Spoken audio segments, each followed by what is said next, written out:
This year marks the 50th anniversary of Loyola University Medical Center, the flagship of Loyola medicine. Since opening in 1969, the hospital has cared for hundreds of thousands of patients and millions of outpatients.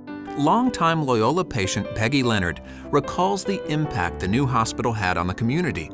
We were living in Maywood. It was our first house, and I remember the construction of the hospital. They did have an open house, and as far as the hospital opening, of course it had a big impact on the community, and it was right near us, so it was very convenient. One of Loyola's first patients was Mrs. Leonard's son, Michael, who was born shortly after the hospital opened. Every time I go into a doctor's office, nurses look at my medical record number and are surprised at how low it is. I believe it's in the 600s, so that would mean I was the 600 and some patient that Loyola ever had. He was one of the first PEDS patients.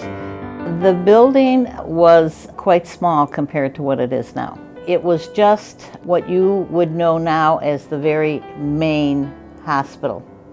It was probably considered by today's standards small, but I didn't think it was small. It just expanded until it's pretty incredible. Through the decades, Loyola has remained the medical home for the Leonard family.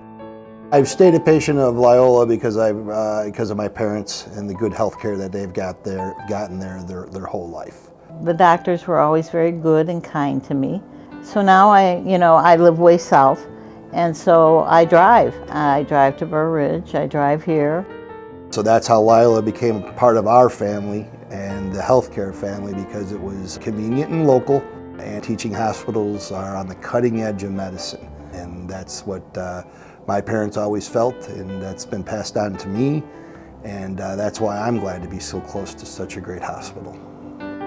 Throughout its history, Loyola University Medical Center has been on the leading edge of medicine and surgery, from starting a kidney transplant program in 1971 to performing its 1,000th lung transplant in 2019. There have been dramatic changes in healthcare during the last 50 years. What hasn't changed is Loyola's unwavering commitment to provide compassionate and uncompromising care and treating the whole patient, mind, body, and spirit.